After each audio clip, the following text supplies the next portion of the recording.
Hi everyone, thanks for watching. In today's video, I am going to be reviewing ColourPop's new no filter products. So I've got their foundation right here. It's a cute little bottle. I love the star design on it. And this one is in medium dark, number 135. I just selected it based on what they had on their website. I kind of go for something in the medium category and then slightly darker.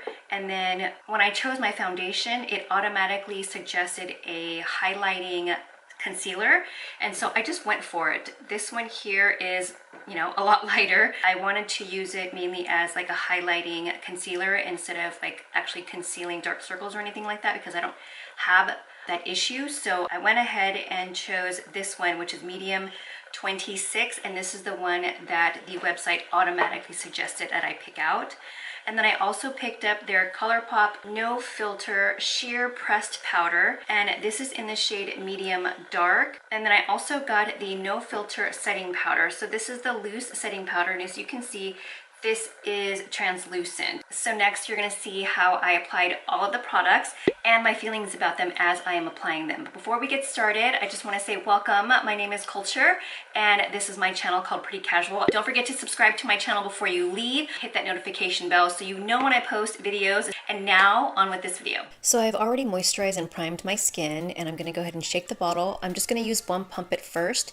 And as you can see, this foundation is not super thick and not super thin. It's kind of like in the middle, but a little bit more on the thin side. I'm using this brush, which is the foundation brush that came free after buying some products from ColourPop, and I don't usually apply with this type of brush. I just wanted to test it out. I don't really know if I love it. I am just using a little bit of a time to kind of build up the coverage. I personally don't like to wear super full coverage foundation. I like it a little bit more on the sheer to medium, and I like the way this is going on. It is still perfecting my skin, but I am not using a lot of product. I am going to go in with a beauty blender to make sure there are no streaks.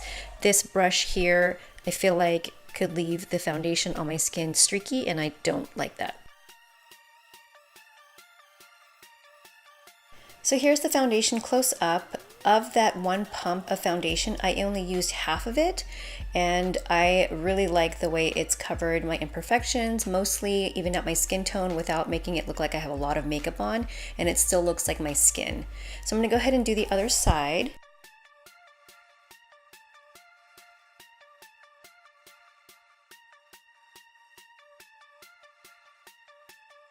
I'm going to add just a little bit more foundation on this side because I've just noticed that the right side has a little bit more coverage. So I think about 1 1/4 pumps for myself for this kind of like a sheer to medium coverage for my skin is perfect. I love the way my skin looks. It's nice and even. It looks great on camera. And I'm going to go ahead and start with the concealer. This is lighter than I would like, but since they suggested it, I wanted to go with it, and it definitely does highlight the under eyes, which I love.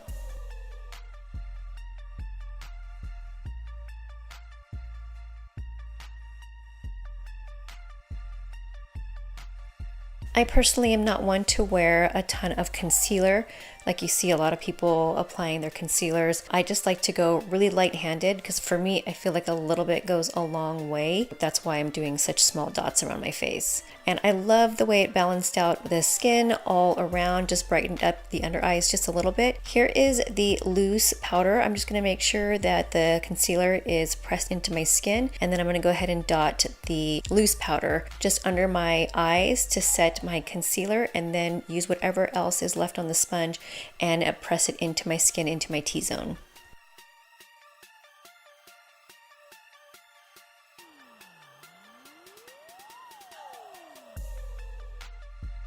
I'm going to apply the pressed powder with this fluffy brush, and because this shade is medium dark, I am going to avoid all the areas where I concealed because I don't want to darken those areas. I want to make sure those are still bright, so I'm just going to buff it really, really lightly into my skin, not trying to add another layer of makeup, but just a really sheer application of the pressed powder so that everything is very nicely, gently set. I don't like to look like I'm wearing a ton of powder.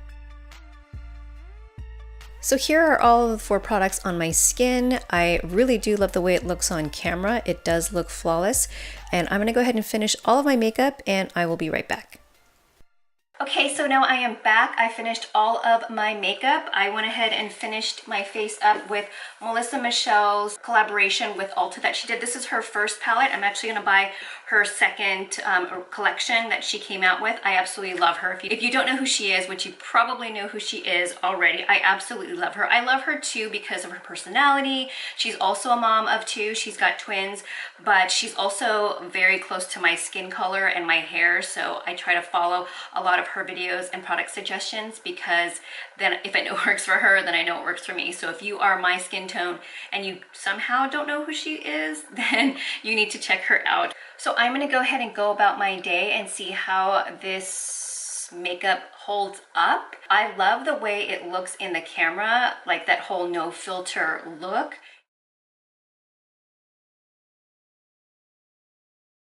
In person, I mean, it looks like any other makeup that I've used before. And so I just will have to see what it looks like throughout the day. So it is 8 o'clock at night. I'm about to put our son down right now, but I wanted to shoot this really quick video just updating you throughout the day. So I've been wearing this makeup now for almost 8 hours, probably 8 hours already. And when I was walking around, it wasn't like I had this amazing filter on my face, like you put on a Snapchat filter and your skin is like super flawless throughout the day. If you already have really flawless skin, then this makeup's going to look amazing on you. For me, I still have a little bit of texture on my skin, so it wasn't like completely flawless like a filtered look on my face. So I kind of was hoping that my skin would look amazing, but on camera and on my phone it looks really good, obviously with the camera, but like in real life I did find that my skin was nice and dewy. I don't know if it's because of the highlighter that I use. I do use highlighter on a daily basis, so using it with other foundations, I don't know, I just felt like today with the makeup it looked like extra good. I don't even know if that makes sense, but that's what I noticed. I felt like because I had really dewy skin and the natural oils in my skin were coming out through the makeup, and then I had the highlighter on, my skin looked really good, better than normal. I don't know, I didn't feel like the no filter products were life-changing or like go-to products every single day. And I like how lightweight they are. The powder underneath my eyes did kind of, I don't know what you would call it, kind of cake up a little bit. I didn't retouch at all throughout the day, so if you do have oily skin, you might want to carry around the pressed powder or like a little sponge to kind of get rid of the little creases underneath your eyes or anywhere that you might have like slight lines. Yeah, that's all I could think of. So if you guys have any questions at all, please let me know. I will see you guys all in my next video. You want to say hi? Yeah. Okay. Say bye-bye. Bye-bye. Night-night. No. Say blow kisses. No, blow. I want you to blow a kiss. Can you blow a kiss? Oh, okay.